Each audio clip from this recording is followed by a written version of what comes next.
Welcome to the Newfangled Workshop podcast. Before we get into it, let's hear a little disclaimer.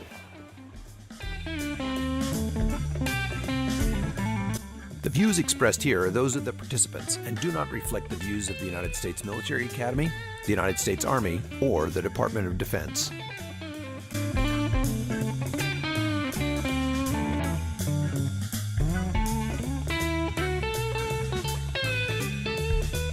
Okay. I did.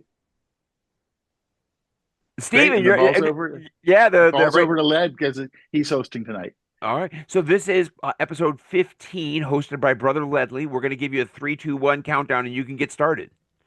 3, 2, 1. Good evening, ladies and gentlemen, and welcome to our podcast. Tonight, we're going to be talking about dimensional lumber. Dimensional lumber, by that, I'm basically talking about the stuff you go to Home Depot and pick off the shelves.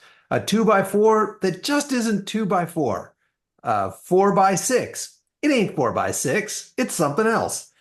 And all that stuff is mostly coming in from our beautiful friends in Canada. We're talking about mostly pines and softwoods of one kind or another.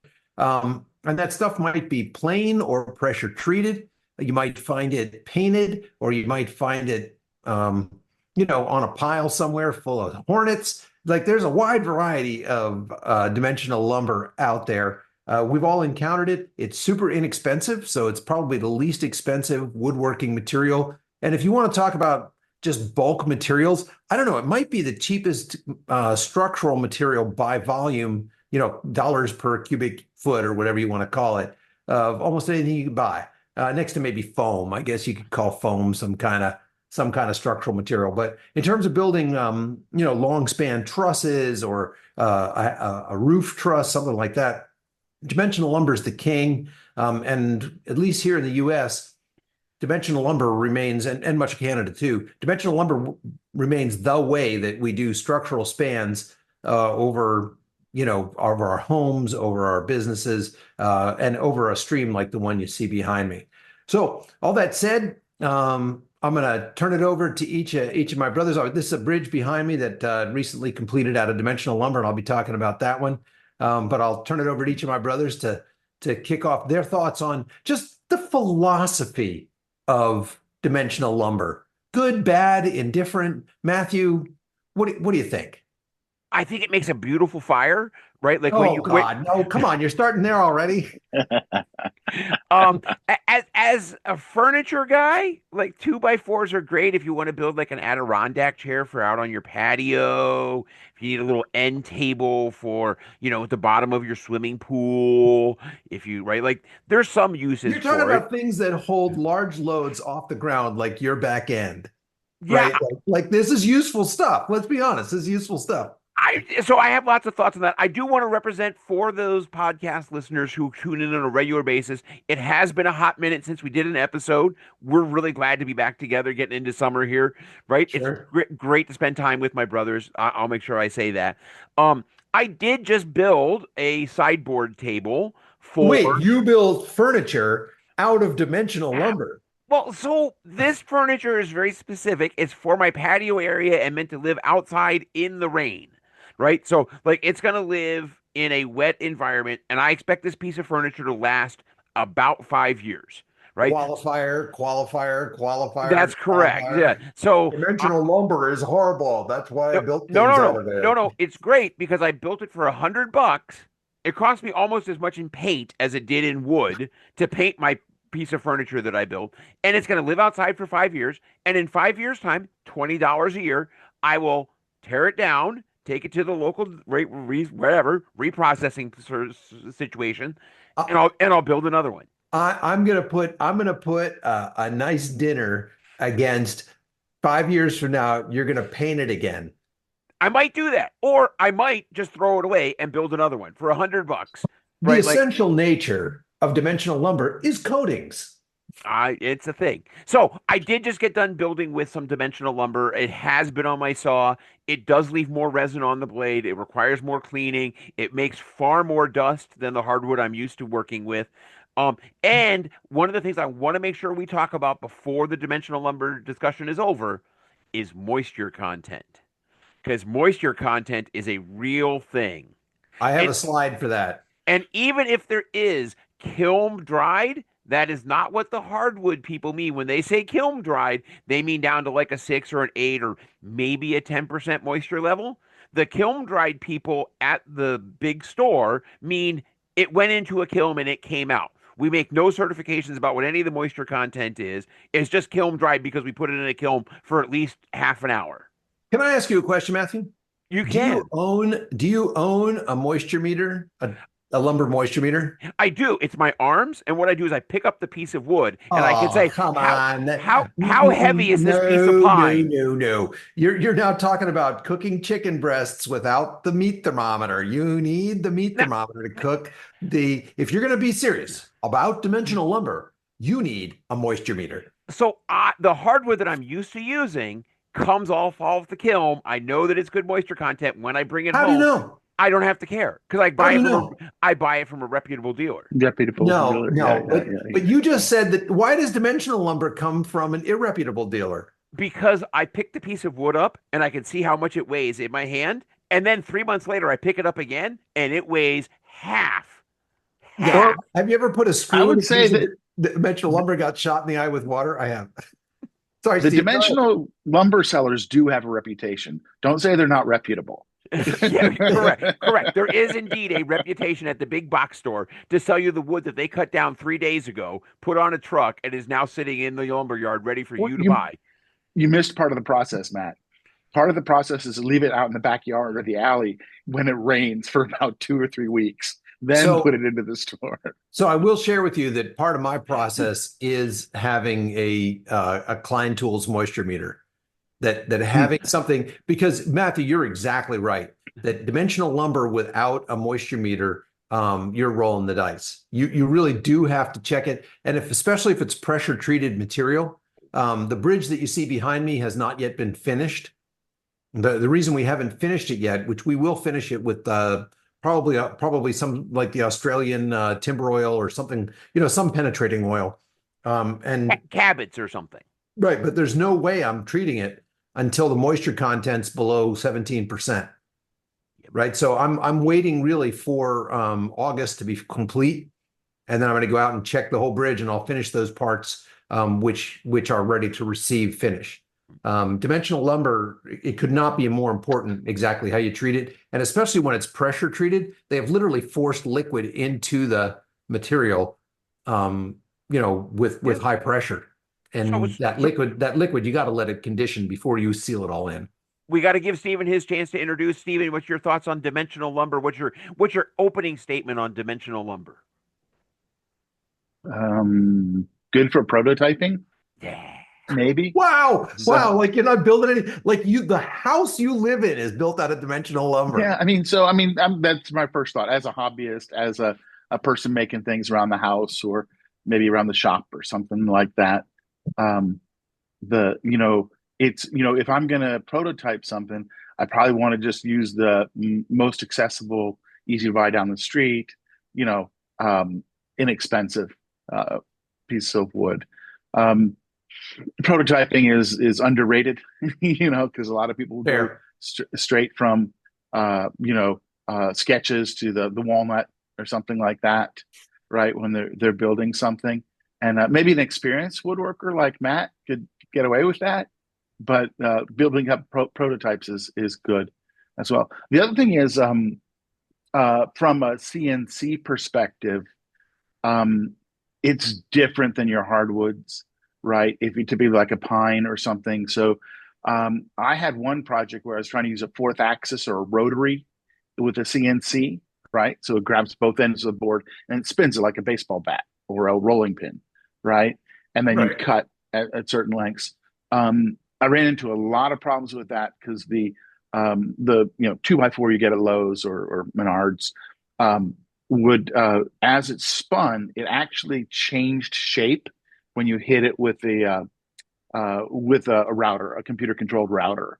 So for some tasks, it's just not suitable, right? Some of that Agreed. stuff where the characteristics of it are just I don't say poo-poo, but it's not up to the task, right? So I took a piece there's of some thoughts. I took a dimensional lumber into work today to put on the CNC machine, and I was demonstrating that it will cut like butter because I can just take my fingernail and push my fingernail down into the piece of wood and make an indentation. Right? Like it's a soft wood that will take damage. When you drop it on the floor, the end is biffed up. Right? Like it is a fragile situation Huh, if you're interesting. looking right. So that's a but Oh, if you're looking for stuff that isn't biffed up, like the again, the bridge you see Yeah. behind me has got to survive in the forest with a wide variety of unsupervised people climbing on it or doing whatever they're doing on it. or Um, a bear yeah, might or use a your bridge. bear or opossum or Yeah, you know, a a star-nosed mole. porcupine could be a porcupine. Trash panda, you know. Trash panda could be any of those things. So if I have a material that I am unhappy if it ever gets biffed, like a beautiful piece of furniture. Let's say I was making a chest for the foot of my bed, that's going to hold a comforters or something like that. I think cedar and oak are absolutely the right materials for that kind of thing. Um, but when I'm putting a truss in my attic, dimensional lumber is lovely because for heavy framing, it cuts like butter. Yep. If it gets biffed, I don't care because it's cheap. If I miss a cut, I can absolutely just get another one. So there, in framing, there's always going to be some waste. Um, and There so are, go ahead. I was going to show a picture if I could. I've got the Yeah. sharing turned Let me on. Go. just interject a Go, comment. go There's ahead, there's Steve. a there's adjacent materials to dimensional lumber, right? So like is MDF, is that dimensional lumber?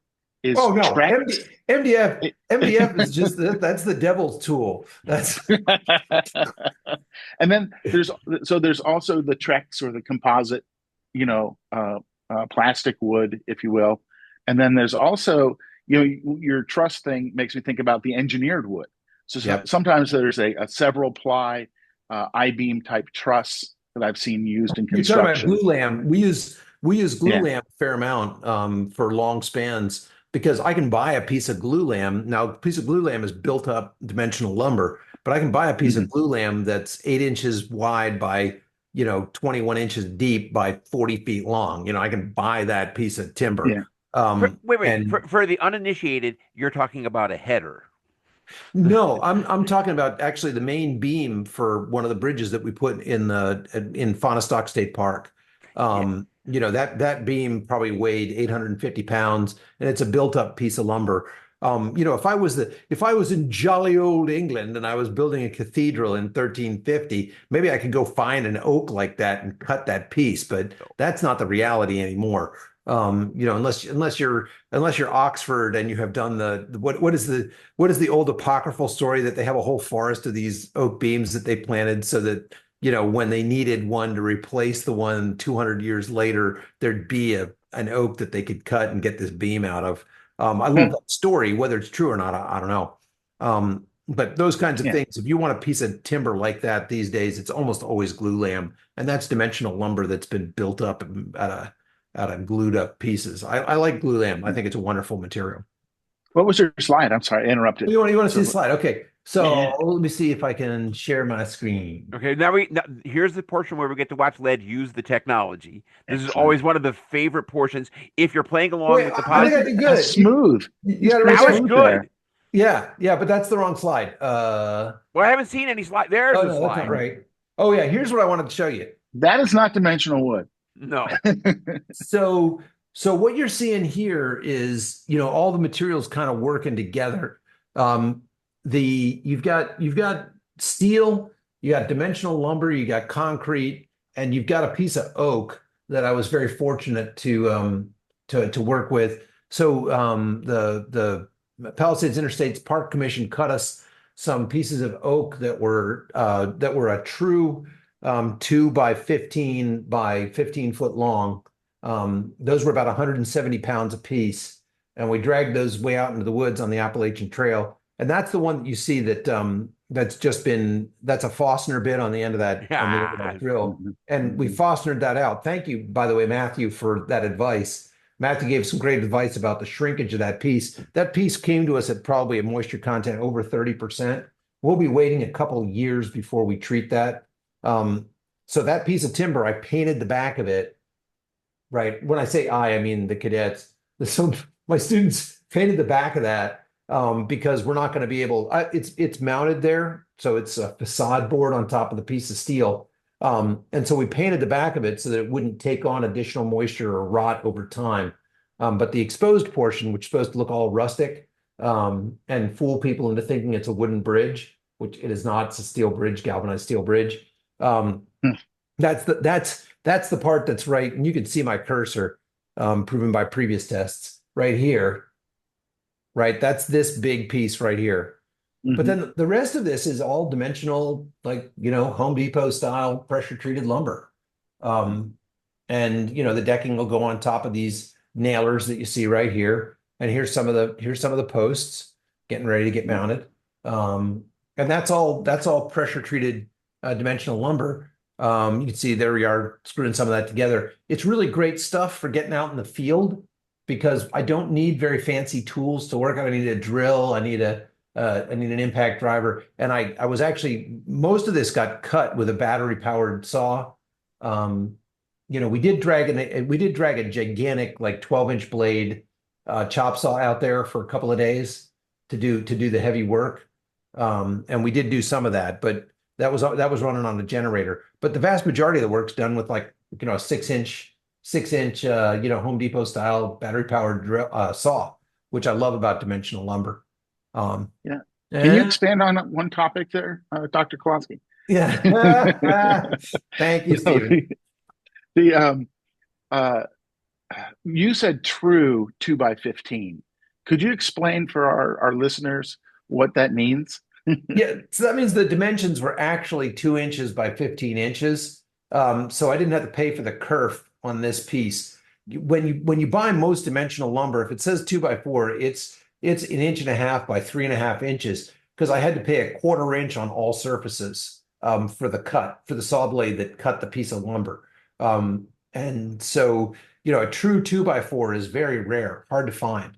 Um, that's why sometimes when I'm doing when I did the windows for my shed, I went and bought 5/4 board, and 5/4 board is true dimensional. It's 5/4 thick. And I love that stuff because not only is it 5/4, but the surfaces have been planed and finished. So, it's like ready to go 5/4 by 3 or 5/4 by 4 or whatever the number is. So do you know the name? So there's dimensional. What's the name of, you called it true. I know it is nominal dimensioning, right? So when you go by nominal dimensioned lumber, it's actually a 2 by 4, right? Or it's a 5/4, or it's an 8/4, or it's whatever. But they call that nominal dimensioning instead of dimensional lumber.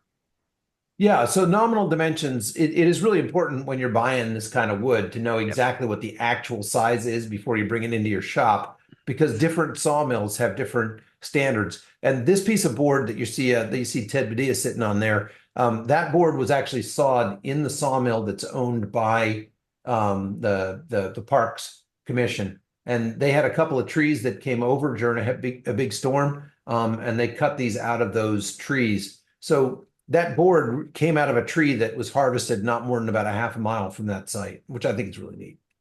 Led, I know That's cool. you. I know you guys enjoy the historical stuff. Back in the day, when they were bringing the ships over from Europe, and doing some of this stuff, one of the most precious things they could put on the boat was some of the circular saw blades that were set up to run the sawmills because they couldn't manufacture the saw blades in the colonies, right? It just wasn't something they were doing yet, They and couldn't so. make them, yeah. Right. They just didn't have, the technology wasn't there yet. And so the very precious thing you'd put on the boat was a circular saw blade that would run off of your your waterfall mill that would run the saw and spin it. And the blade was a precious thing. They could build almost everything else, but the blade itself was very, very precious. Yeah. And they might have been making those maybe in France or Germany or something like that, right? You got it. Yeah. Yeah. Horrible. Hmm. Oh, and then Right. you've got some applique on there. You've got like some arrows that you put on there. You kind of just drove those into the dimensional lumber. Right. But the point is everything you're looking at here other than this one board down here that was cut by, and that's oak, that's white oak. That was cut by the Park Service. Everything else you're looking at here is just plain pressure treated lumber that came out of, the Home Depot. And to do the bending, I'm sure many of our listeners are going to be asking themselves, how did you do the bending? Did you just put pressure down and drive screws into it? Yeah, so these backers here are cut out of 2x10s. So you take a 2x10 and you lay it down, and either with a CNC or with a water jet, you can cut these pieces out to get these curves. And then that's what I would call a strong back or a spine. Yep. And then these pieces on top, there's actually two laminates here, right? So this is laminated, two pieces laminated. So we had some 2x10s that were then cut lengthwise, which that's really horrible. The idea that you're ripping them lengthwise to get these pieces. And then those were screwed into the strong back or spine, and then the glue was allowed to dry, and then that was all unscrewed. It was brought into the field, and you can see these are flat surfaces here. So this is all blind screwed from underneath, right? So this is all blind screwed and glued from underneath. Yeah, So and no water's going to get in there. That's and spectacular. that's the intent. Yep. And So these railings were very contentious, but I think they came out really gorgeous. And in this photograph, it kind of looks like they're symmetrical, like they're both the same, but of course they're not. This one's dipping and this one's rising at the end. So it's all meant to kind of fool the eye. That's what it looks like from the end. And that bridge is about 35 feet long, so it's a significant span. Okay, so you talked about a 2x4 actually being a 1.5 by 3.5. I was also thrown when I went to buy my 2x8 that it's actually a 1.5 by 7.25. I lose 3/4 of an inch when I move to the 2x8. Where did it go, Matthew? I just feel like the big box store is taking my 3/4 of an inch and not right. They Like, kept it. They yeah, kept it. I want to calculate board feet. I want to do 144 cubic inches is one board foot, and I want to buy my stuff by the board foot. But you're cheating me out of 3/4 of an inch It's on your not, two. It's just not right. not fair. Not fair at all. Okay, so now let's talk about dimensional lumber in this aspect, because Stephen talked about some alternatives. He wanted to talk about what I call soup board. He liked to call it MDF, but what it really is a big giant pile of soup, and you put some sawdust in with the glue, and then you wait for the glue to harden, and then you get this really weak thing that just looks like this after you put books on it. Right, so you got to do something to help with the. But there's another product that's actually super interesting called poplar, right? And poplar is like the fake hardwood to me. This is right. You're trying a little better, Yeah, yeah. but so poplar gets in there. That's why So, it's not very popular. Exactly. yeah, like those people in high school. Yeah, very popular. Yeah, Matthew, you're killing it. Killing Yeah, it. You're yeah, killing it. yeah, I killed it. I killed it. Um, Right. but the thing I wanted to talk about is there's actually different products within that species. You're not just getting pine. You can get some southern yellow pine. You can get some Douglas fir stuff. And that stuff from back in the day is really interesting to work with. The grain patterns on the Douglas fir is amazing when you get a good clean board. But because most of the pine is very fast growing pine, that's why you get all the knots because the tree is growing very, very fast and it's sending out lots and lots of shoots. And those knots that you're encountering, those little crotches, they call them, are coming from the tree growing out very, very fast and pushing out. The long, slow growth Doug firs has nice, true, straight grain because it's a slow growing tree. And so more and more you have a hard time finding the Douglas fir because it's much harder to grow sustainably. Yeah. Do you want to hear a story? I got a story. That's Go, what the Matt. whole point of the podcast is. Right. So one of the fellows at the lab, he members of the Makerspace, he wrote a book about 1935 Ford trucks, right? Which is like one or two types of Ford truck.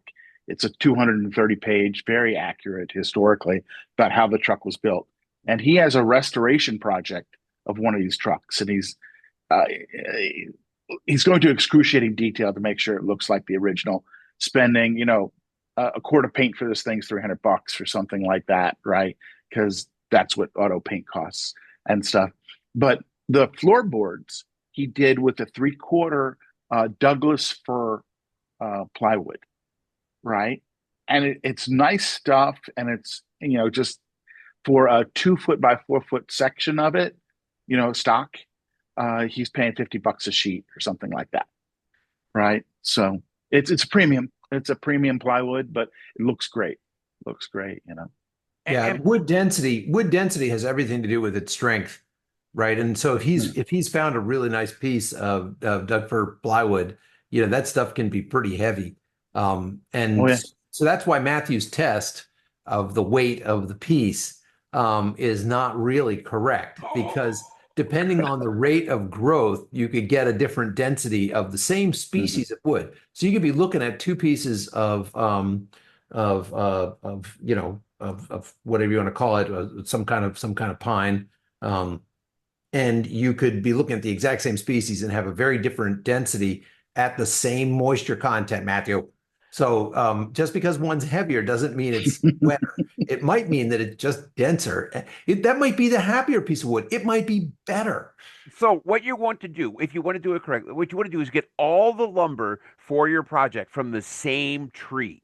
And you want to get the fletching. How are you doing that? So you actually have the numbering system, and you know which was the outside log and which is going to have the quarter Oh. sawn. Bookmark to Yeah, Do you the actually quarter know anyone who would sawn. do this? The Is there book- anyone who would actually do this? 100. I know guys. I know 100%. guys. Yes, this is yes, doing. And so if you go watch Tommy Mack, who did Tommy Mack's Rough Cut, he did this mahogany secretariat, the Bombay secretariat, and he bought the entire tree of mahogany to bring back to the shop to make the whole thing. And he was very upset at the end because he got to a point where he needed a little piece and he was out of the tree for the wood from that Wow. original tree. That And poor bastard. Start over. the poor guy just got a PBS show Junk out of it. Junk Yeah, it. It's over. No, Trash can. it's a real thing. And then That's probably why they get paid more than me, though, for their work. That's probably why, because they do something like that, and like they go to a marketing thing, and they're there at the trade show, and someone's like, Yeah. "Did you make that out of just one tree?" They're like, Yeah. "Yes, I did, and here's the video to prove it." And then Uh-huh. that person pays a lot more than they would pay for my work.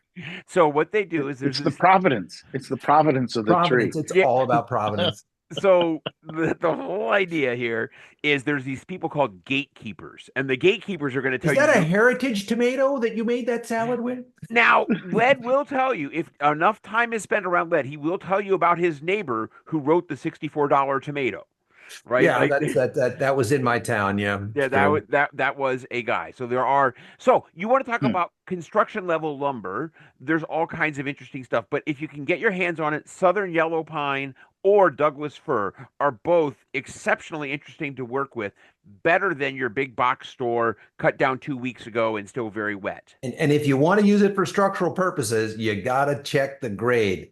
That lumber gets graded. Right. And if you, and I'm not going to go into it in any depth here, but you cannot use ungraded lumber for structural purposes. Don't do it. Oh, Don't do man, it. man. If you're watching this podcast, you just learned something critical. Don't Okay. use ungraded lumber for structural purposes. So You'll be sorry. here's what I'm going to tell you. There's a reason none of the walls in your house are actually square. It's because you used 2x4s from the big box store to build your house, and it bowed out the drywall, and nothing is square in your house. You think it's square, but it isn't. Well, And that's okay. and that's okay. We're all going to be It's happy in our homes. it's a happy accident. Yeah.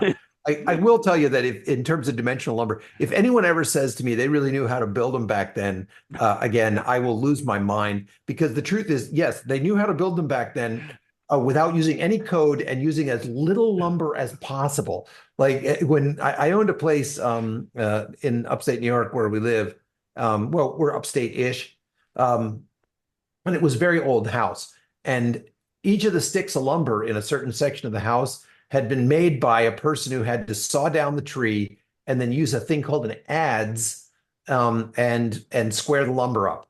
And if you think they used any extra lumber, No. they did not. They used the absolute minimum amount of lumber that could be used and have the house still stand up. And then they hung about that much plaster off of it to make sure it was extra heavy. It's like the icing on the cake, right? Yeah. You just ice over the cake. And then every wall went, oh. Yep. Yeah, so Huh. you have to learn to scribe a line very, very well.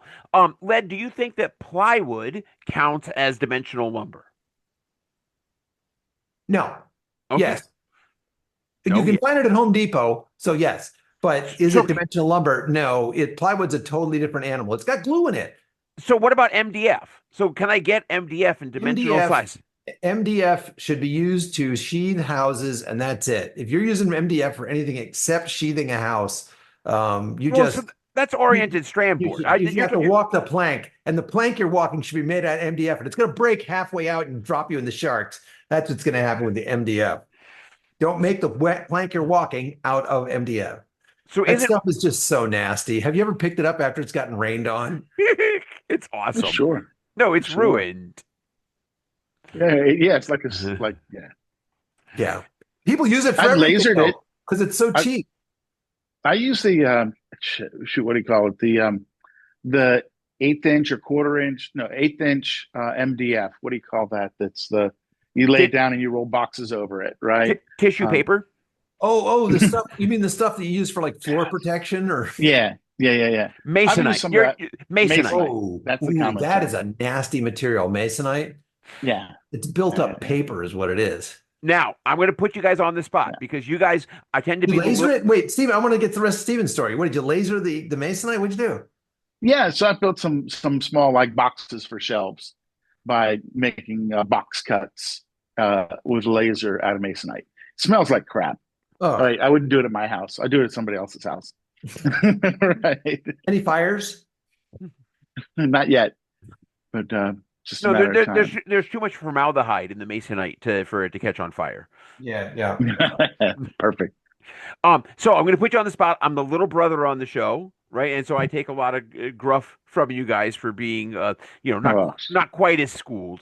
And have you It's heard the about this? headphones, Matthew. If we have to be honest, it's the headphones. It is. I'm going the gamer mentality. You guys are like old school. Where's my microphone? Right? That's great. I love it. But my question is, have you heard about a product called Superwood? super wood. Nope. Superwood. So they're taking wood, putting it under high compression, and getting it to be solid. And so it's called densified. And so there's this product called Okay. Superwood, and it is going to change the industry. And I would say in the next 5 to 10 years, Superwood is going to be a thing. Is And it like Superman? Do they make it into a diamond? well, No, it's AI. It's like AI. Oh, yeah. they smash it with AI pressure. Yes, Smart. yes. Smart. They put Claude on one side and Gemini on the other, and They're they going to just sell a push it. lot of that. They're going to sell a lot of that. Smart wood. It's smart wood. Smartwood. It's Smartwood. Yeah. You guys are awesome. AI is putting the wood industry under a lot of pressure. Called Superwood. Superwood. Superwood. Here So comes the Terminator with a saw. What's he cutting? Superwood. you guys are awesome. I mean, if we actually build the Terminator, you know it's going to be a carpenter, right? Like that's what it's going to do. I'm loving some of the 3D printed houses stuff that's going on. The 3D printing of houses is actually super interesting. Do you think that they're making the walls 3.5 inches thick or an actual 4? That's the question I got. I don't think it makes a difference because they just got the machine dumping out the concrete as it's going. Yeah, but then What all I'm- the stuff has to fit in it. Yeah, what I've seen is that they do a double walled like a vacuum tumbler, right? An they air have like an air gap. yeah, for insulation purposes. Right. Yeah. They're doing more sophisticated envelopes on houses all the time. When you build a commercial building these days, there's an air gap in the envelope. But most houses, like there's these so-called thermal bridges that go all the way through the house so that you can end up with frozen material on the inside of your house on a super cold day in Fargo. What was it? Was Grand it Fargo? Forks. Grand Forks, North Dakota, where I'm talking to my brother on the phone and I'm like, what is that noise in the background? And the answer is, oh, that's my wife chipping ice off the inside of the front door so we can get out of the house. So it was a metal hollow door. The temperature outside is like minus 45. We're heating the house to like 65. So there's this massive 100-degree difference between what it is and what I want it to be. And the condensation on the inside was freezing. We were graduate students at the time. I had no tools. I didn't even know what a tool was. And Trish is literally taking a butter knife and like hacking away at the ice so that we could open our front door and go outside for the first time in 2 weeks. We had been inside for like 2 weeks, and we're like, we have to The go gap. outside. It was the gap between the door and the door frame where most of the condensate had collected. And so it's just solid ice. Can't even get out of your own house. That's correct. Wow. That is a true story. I've seen wind chills of like -75, -80. So Don't go like out in that. Wow. Don't go out in that. you get X number of seconds, right? They tell you get X number of seconds for any exposed skin. And so we have technology to solve this. Well, God bless Yeah. the people of North Dakota for being able to live in that. I'm not going I, there. I intentionally picked it and I thought it was wonderful. I'm glad that I had my time there. Yeah. Matt, do you have Including the slides to chicken of ice share? Or part. I can share we should one go to Matt's project. Okay. project. I don't have my project pulled up. I was going to pull up. Here's the superwood thing that I was talking about. Um, Oh, Superwood. right. So it sounds super duper interesting, and it's really just compressing the lumber. So I think that was the only thing I was going to show. If I need to show my thing, I need to a It's couple. stronger than steel, Matthew. Well, that's kind of the There's a whole. lot It's of, there's more than one type of steel, just as an informational thing. Really? Really? I've heard of stainless. That's the No. only thing I've heard of is stainless. Yeah. Right. Okay. Yeah, yeah, yeah. Yeah. So Chromoly, right? But the superwood is stronger than steel. okay, so I'm going to let you two babble for a minute while I pull up my picture because I have to get Here, it. I'll share my project. I'll share my project. Do it, do Go, it, go, do it. Steve. Right. It's pretty simple, but let's see. My desktop one. Okay, there you go. So that's my project right there. Nice. Oh, that's Dimensional excellent. lumber. Ooh, a trailer deck. Yeah. And look, there's my battery powered chop saw. Led to be proud. Oh, yeah. Yeah, yeah, yeah. Take Right. it in the field. Right. And then I was just using, off the shelf 2x3s, 2x3x8, from the local Lowe's. And we are doing, this is a frame for a parade float that we were working on. Right. Oh, okay. And this is the morning of the parade. It's probably 8:30 and we have to leave at 9 o'clock to go have the parade. Right. So typical kind of project for, throwing something together. Oh, you might notice that Lady Liberty's hats are on the left because it was just freshly spray painted for the parade. Right. Um, and then we have a large format printer at our workshop. Right. So this is like a banner material. It's a loose weave. And we just did the saying off the bottom base of the Statue of Liberty, and this is 4 foot by 8 foot. So on I just squared it up with, a square out of the toolbox and, made a square frame that was 4 foot by 8 foot. Then I slapped masonite with the white finish for a whiteboard on top of it. So that's underneath this cloth here is the masonite, right? Yeah. Tracking. And that, so we stapled and glued it together so that it would go together quickly. And then there's, Lady Liberty is slowly under construction. It's about 9:05. We need to be there at 9 o'clock, of course, right? Um, Putting it all together, staging for the parade, the team, putting it together at the last minute with a finger in the picture. Aunt Trish, perfect, right? All that going together. And then that's what the finished product. So we stretch the banner over the 4x8 frame with the dimensional lumber and, stapled it like a picture that you'd hang on or a canvas, right? It looked pretty sharp when it was done. So And the longevity of this piece was meant to last 3 hours. yeah.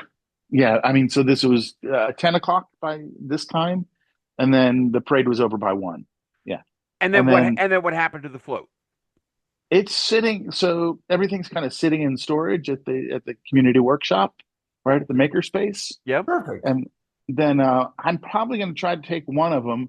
And if you notice, this has the Army convention of the Union going forward as the truck moves forward, right, or the trailer moves forward. So the other one's a mirror image, and the flag waves the other way, All right? right. So I'm going to try to get the one that looks more legitimate, which is the driver's side one.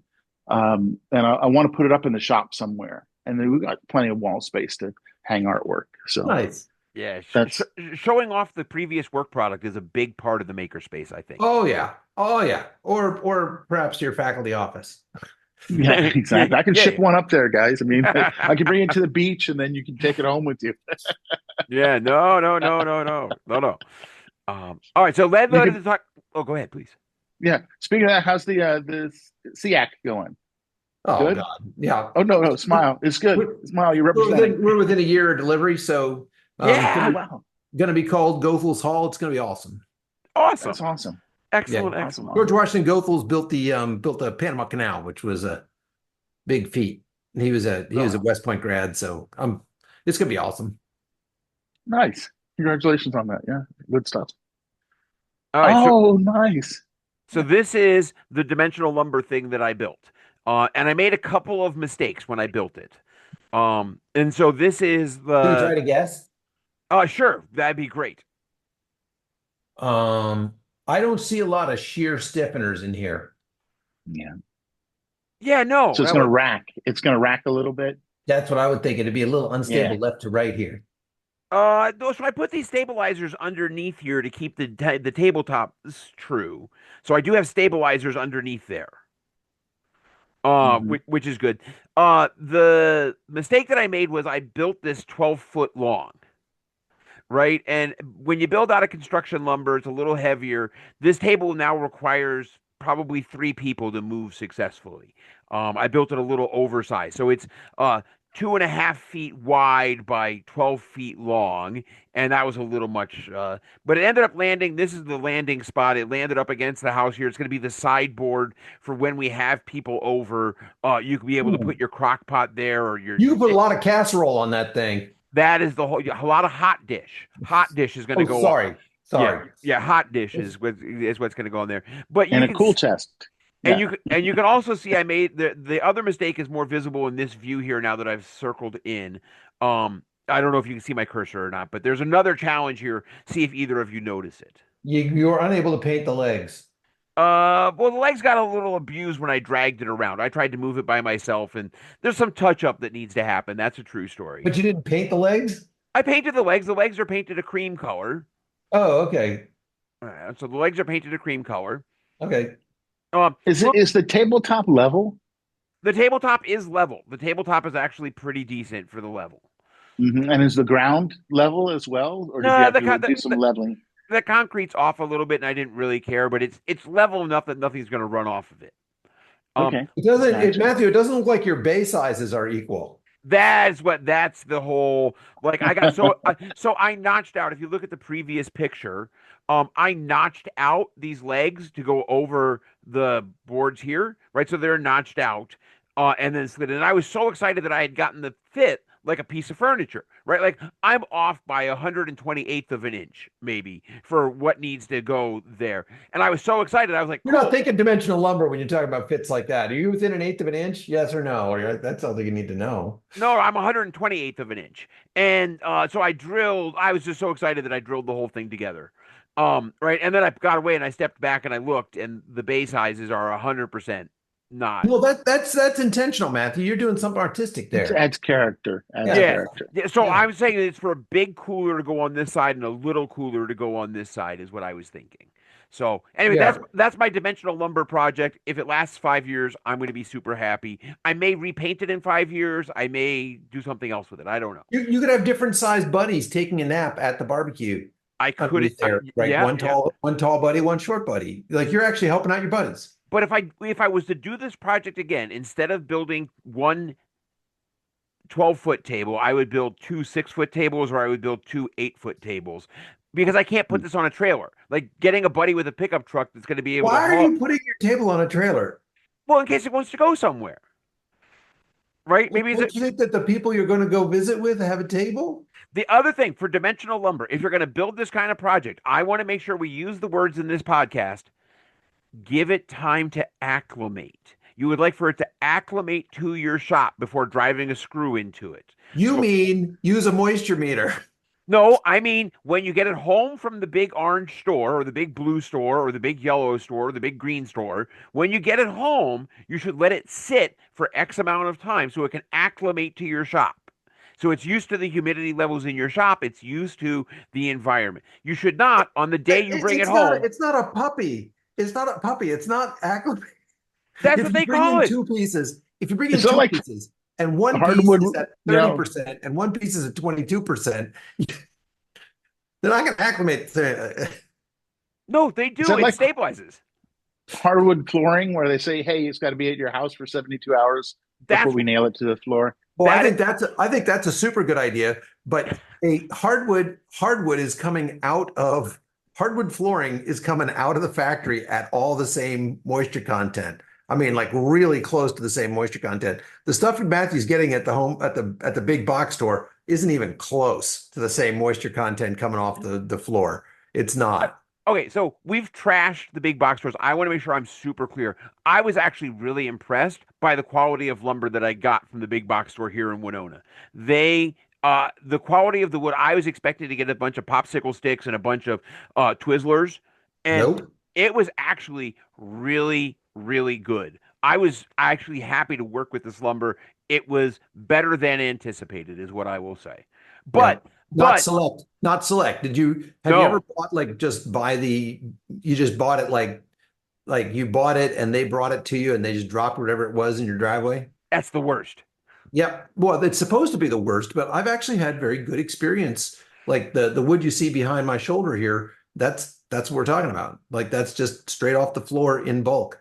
So Because the there's no way I'm going in there and sorting through 180 boards prior to bringing it out to a job site. so what you're saying is you're not a woodworker. I'm not building furniture, if that's what you Okay. mean. Because the whole idea is you sort through the pile to find the good sticks. Matthew, did you just say 1/128th of an inch? I did. Yeah. So, And you got to get your feeler gauges out. You get your feeler gauges out and you see whether you can get three of the feeler gauges in there. You know, like when you're doing spark plugs?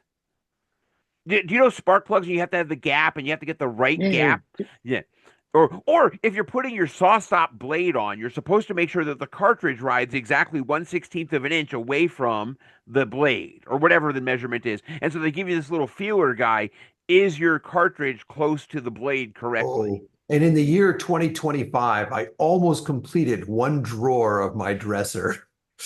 The journey, it is the journey The that we care. journey. Oh my gosh. We care about the journey. And did you take satisfaction in the process? Were you able to embrace your process? God bless. God bless all people like that. You know what? I'm actually really glad there are people like that in the world because I cannot do that. What you just described. So you're showing your northern accent. What you want to say is, bless your heart. Oh, sorry. Yeah, Sorry. but bless your heart. So anybody got a failed dimensional lumber story out there? Oh, I've got one. I've got it queued up right here. Okay, so I built this table, and when I put the screws in, I put them in too early, and it cracked because like it was still too wet. I drew them in, they went great. 3 days later, I came out, and there was this giant crack that wasn't there when I drove the screw, and that crack was because I didn't let it acclimate. How many dimensional lumber stories do you think are insufficiently supported shelving? Like, or tables, right? Like, Sag, yeah, sag. that's my main one.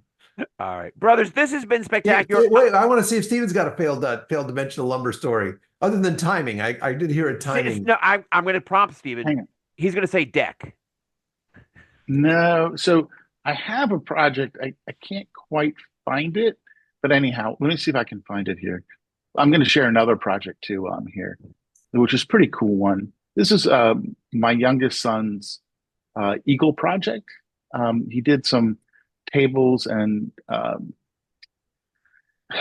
did some tables and benches for a local dog park, right? We go let your dog run. And this is out of dimensional lumber. So I thought it was relevant. So this is him. And he did these Oh, benches out that's of, I think, lovely. 2x4. Yeah, yeah. Did you Right. also did you also do the picnic table? No, this particular one, I think we did a trade off and they were on sale at the local big box Ah, store. yep, So we yep, yep. just, just bought it. But those, I think I got a DIY plans for uh, the benches, and we did Uh-huh. that with treated lumber That's and lovely. hit it with some Thompson's water seal. Yeah, there's the boys, knocking it out. That's awesome. Nice. Yeah. Is that the So example of where the Thompsons went on? this is pre-Thompson's actually, this particular one, but it would go on there. Yeah, yeah. And that's like the perfect Gotcha. dimensional lumber project. Like if you had to build that out of oak, you probably never would have done it because it would have been too expensive. But because it's dimensional lumber, you just go to Home Depot, buy a crap ton of lumber for not too much money and knock together a bunch of benches that'll probably be in service for years. I love Steven, it. Steven, those edges Yeah. look very clean. Oh yeah. Yeah, how did I do that? I don't even recall how we did it, but we did clean them up. I mean, It does make a I lot think of just use a dust. chop saw. Yeah, Yeah. Yeah. but working with dimensional lumber, it makes a lot more sawdust. The guys at the community workspace, the makerspace, they don't let treated lumber into the wood shop proper because of the dust. Okay. They fear the dust. And I got my own opinion about that, because they're thinking about arsenic treated stuff from 1970, but still it's probably not a good idea to have it around. You know, I even think reg sawdust in general, you got to control it. I think all yeah. sawdust, if you were to ask my honest opinion, I think all sawdust, you don't want to be putting it up your nose, like in general. Yeah, we're and that's Matt is like What do expressing you the say, woodworker. Matthew? Okay, Yeah. so you also shouldn't go outside, right? Because like the sun, Oh, come on. It's not the same as going outside. much the same. Yeah, don't go outside. Hard on you. If you're getting particulate counts up in the thousands, Matthew, I mean, honestly, you shouldn't be doing it. You should be, I'm just saying that people should be using a dust suppression system, a dust collection system of some Oh, kind if they're sawing indoors. That's what I'm saying. okay, well, you don't do any of that, so we're okay. Yeah, I can share my other. I hooked my Here's shop my back up. fail. This is my fail that so I built this out of dimensional lumber, right? And the apron and the legs are an old glass table that had broken. I just stole the wrought iron from that, basically, Nice. right? And that's Christine's signature, right? That I hand cut with a router, and then I filled it with interior epoxy resin, right? And roll forward 2 years, I guess about 2 years old, right? With the heat and the cold and the sun, the epoxy resin has not fared well. Hasn't It's held up. yeah, No. hasn't held up. So, Yep. when you have the outdoor application, pay the premium, get the exterior grade stuff, And right? think I all the mean, time about where water's going to collect. That bridge that I opened up with, Stephen, probably, I don't know, 50% of my time thinking about the design is thinking about where water might collect and how we can prevent rot long term. mhm. So I hear what you're saying on that. I think it's right to think about what the material types are in an outdoor setting. Um, People talk about sustainability a lot. Sustainability is really just good engineering, good design, because Mm. when something lasts 4 times as long, that's a lot more sustainable. Same piece of lumber, 4 times the life. That's great. So Yeah. I work really hard to make sure that things are right for the environment they're in, whether that's a hot environment, a wet environment, a magnetically active environment, whatever it is. You want to make sure your materials can last in that space, and that's tough. The sun causes a lot of shrinking. Things get big and small in the sunlight outdoors, big time. Well, So I've definitely, I mean, while Matt's thing generates up here, um, I've done some projects over the years that I've painted with an interior paint or an exterior, piece of work or something that's going to go outside at some points in time. And, if you, because probably the interior paint's cheap, it's handy, whatever, but you should really go get the Cabot that's another, $50 a gallon or whatever, so that you can, get a long enduring, like, just like Led said. better coatings, yeah. So Yeah. here is my recent project. I just posted this today. I was out in my garden and I found that some animal had Mhm. come along and I thought regurgitated. And I was trying to figure out whether it was a college student or whether it was a rabbit or like, Oh, thanks for sharing that, man. This is well, no, Or a lovely, no, no, homeless no, no, person, lovely story. no, no. So here is the reason I bring this up. This is actually I looked it up on the internet. My friends told me what it was. It turns out this is literally called the real scientific name for this is dog vomit slime. fungus. Oh, it's a slime. slime. It's a slime. This grew overnight. Like it wasn't there day one. On day two, I came out and this existed. It What size of your hand? How big is this? Yeah, this is maybe the size of a softball. Okay. And this is there's a thing in Minnesota called dog vomit slime that I knew nothing about and I was just only recently exposed to. So if you're going to put your stuff outside, you have to deal with nature, and this is part of the whole nature thing. So I hope no, What kind of coating is appropriate to prevent the attack of dog vomits? You're Thompson. I think Steven had the right answer. I think that Thompson's water seal. yeah, Yeah. Thompson water seal will hook you right up. No, apparently it comes out of the bark. The bark is decaying, and as the mulch that you put in the bark in the mulch causes this phenomenon. And this has been blooming in Minnesota for the last week or so. That's a beautiful story, Matthew. Thank you. I wanted to share. I wanted our listeners to get the full Minnesota experience. Yeah, thanks. Dog vomit. It is. All right, Led, this is your show. You got any last words of I think wisdom? we've had a great conversation. We talked about some stuff that went pretty well. We had Lady Liberty. We had a very unique table. Hot dish. We had a hot dish, we had a little hot dish discussion. Yeah, I'm very happy with where we went with this. And I want to thank our listeners for tuning in to our podcast about dimensional lumber. And I want to thank my brothers who are dear to my heart. Bless you each. Bless your hearts. Bless your heart. Bless your heart too. Yins is good people. And don't step in Dog the vomit slime. We've learned that today. So our listeners could take that home with them. Yin's good people. Yin's good people. Yeah.